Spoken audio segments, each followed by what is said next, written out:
I've got a video here, 5 things that you need to know about your Volkswagen. Now, first of all, these are my opinions based on my observations and my 25-year career working exclusively on Volkswagen and Audi. So, first thing you need to know is there's no finite life in your vehicle. So if you're driving a VW or Audi and you don't live up in the salt belt where they've spread a lot of salt out and all that kind of stuff, where it rots away your body, your steel and all that kind of stuff in your body, then you're lucky because your vehicle does not have a finite life. You can get 3, 4, 500,000 or even beyond if you just take care of the mechanical stuff on your car and just keep it from rusting. Don't drive it on the beach or something like that, and don't wrap it around a tree. God forbid you do that. So you can just keep that car mechanically sound, take good care of it, especially if you garage it. You're well ahead of anybody else if you keep that car garage. So get all the stuff out of your garage that's not valuable and put your car in there. Second thing, there are certain types of engine oil that will prolong your engine's life, and some types will actually clog it up. For instance, if you drive a car with a turbocharger, and this is not just for Volkswagen, but it applies to Volkswagen. If you have a car with a turbocharger, you must use a synthetic oil. If you don't use a synthetic oil, use a conventional oil, it's going to burn the oil as it drips through that hot 1200 degree turbo. It's going to turn the oil into little carbon balls, and it's going to plug up the oil screen that your oil pump uses to screen the trash out of your oil before it goes up to the pump and the filter and all that kind of stuff. So if you have a turbo, you have to use a synthetic oil. Now, most synthetic oils, you can go up to 6 months on an oil change or up to 10,000 miles, whichever comes first. If you're taking 4 years to get to a 10,000 mile mark, you're not doing your oil changes right. And also, there's people who think that you have to do your oil changes every 3,000 miles. They're throwing away good oil, especially if you're using synthetic oil. So that being said, vehicles with full roller cams and lifters, which are the CCTA engines, the what they call the TSI, the CBFA engines, which is the same engine with a slightly different emissions system on them. Those are vehicles from 08 and a half and later, the turbos. Those, you do not have to have a diesel rated oil with a ZDDP additive in it.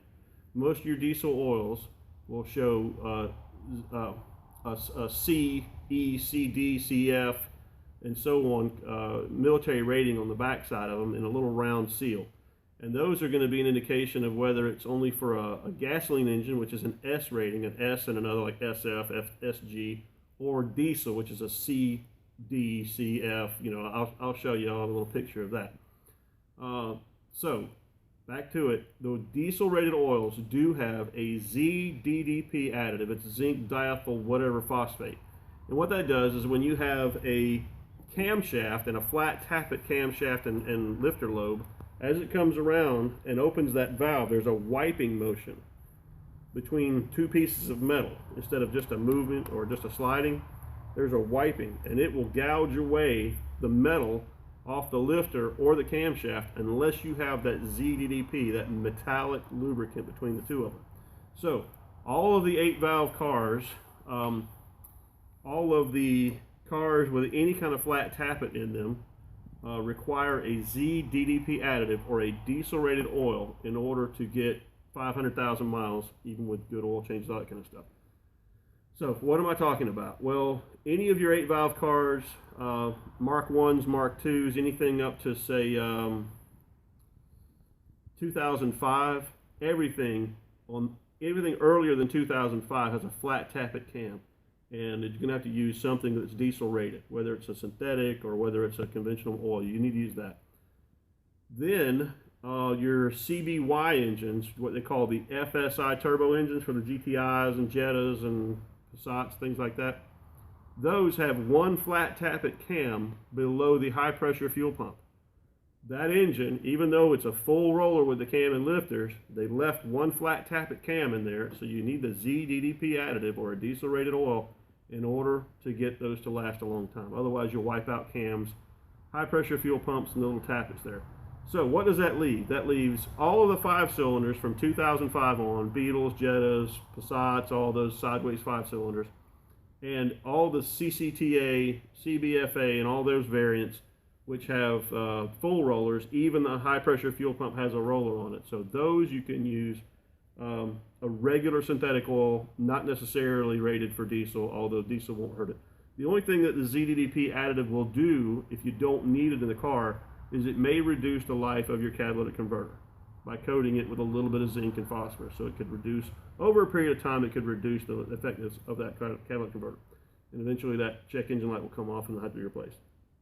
So one thing I got to tell you, thing 3 of owning a Volkswagen, your Volkswagen or Audi, is you need to take it to a VW Audi specialist. The work that you get from a VW Audi specialist is much better and much more dependable, and in some cases actually cheaper, even though you would think a specialist shop charges more. The thing is the techs don't have to figure your car out. You know, they're not working on Subarus one day and Chevys the next, and you know, then they finally come up on a Volkswagen or an Audi, which is 1% of the cars on the road.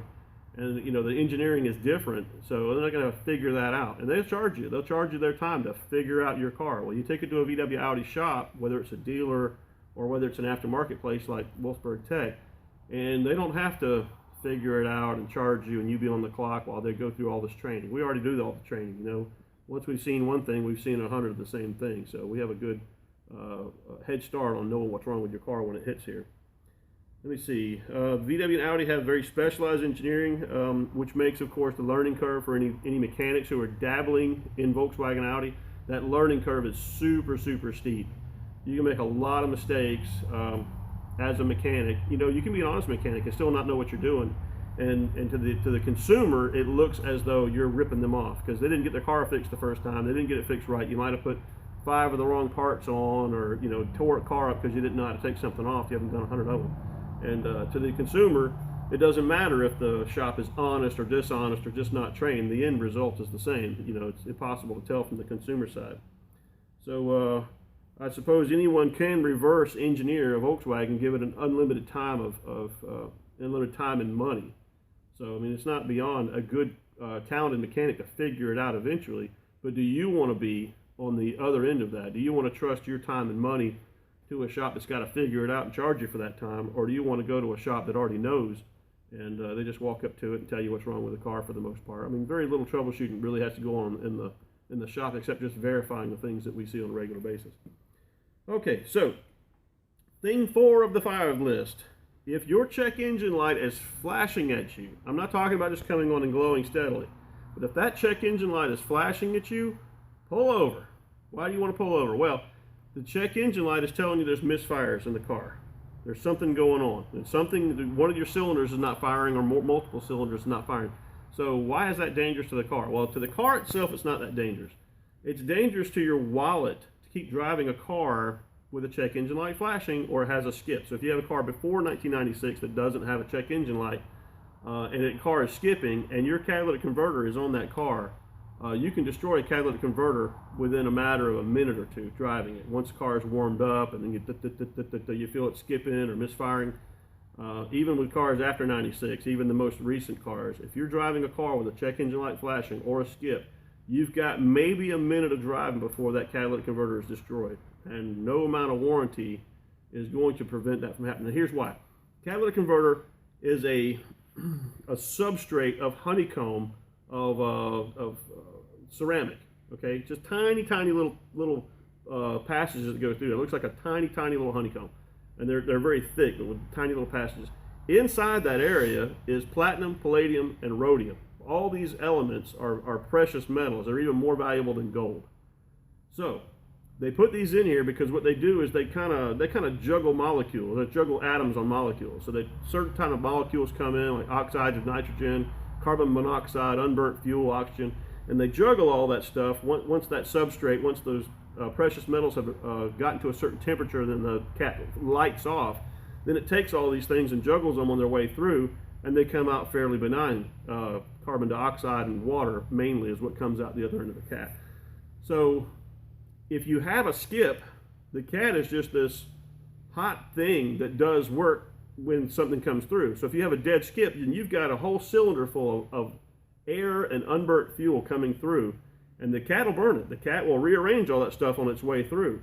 But that's going to make that cat glowing hot in a very short amount of time.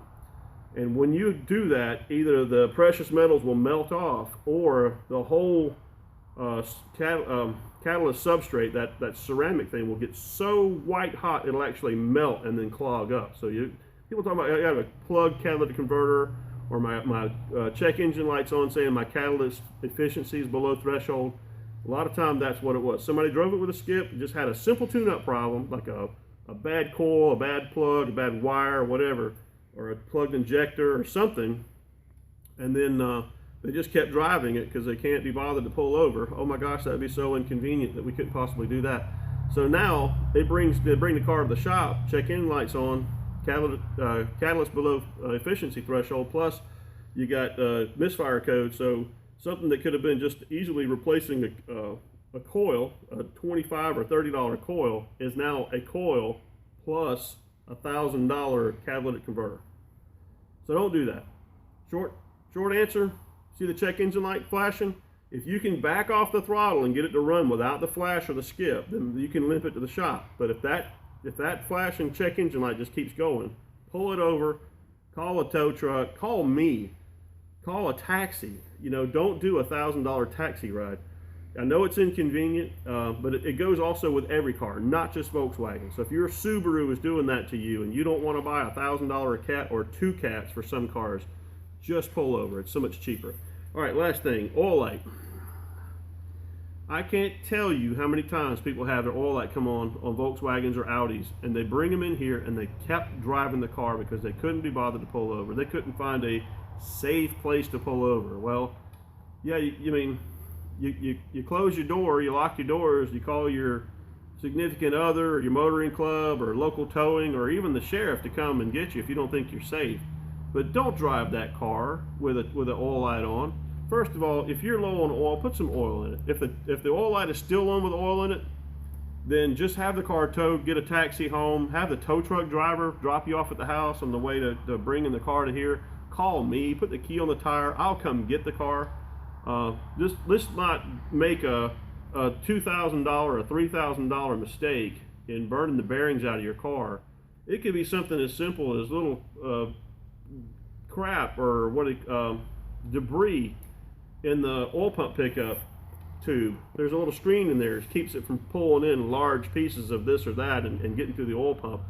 And sometimes that screen gets inundated with flotsam, like somebody had the oil pan off and they put too much silicone in there. Silicone can get all in there and it can just cover that screen up. Or somebody's using the wrong kind of oil, a regular conventional oil in your turbo car. Now you got these little carbon balls that lodge up in there. So it could be something really simple. We can drop the pan, we can pull that screen out, clean it out, or put another one in. And if we can't get it cleaned out, we can restore that oil pressure. But if you drive that car, you'll blow the bearings out of it in a very short order. I tell people once they do that, hey, don't do this again. This is so destructive and so wasteful of your money. It's kind of like if you were a cowboy and you're riding a horse and your horse started wheezing and turning blue on the lips, stuff like that. Were you going to ride that horse to the vet to get him looked at? No, don't do your car that way. Show some respect to your car. So that's my 5 things. I hope you enjoy them. I hope you take them to heart, and I hope they save you a lot of money over the next few years. Thanks for watching.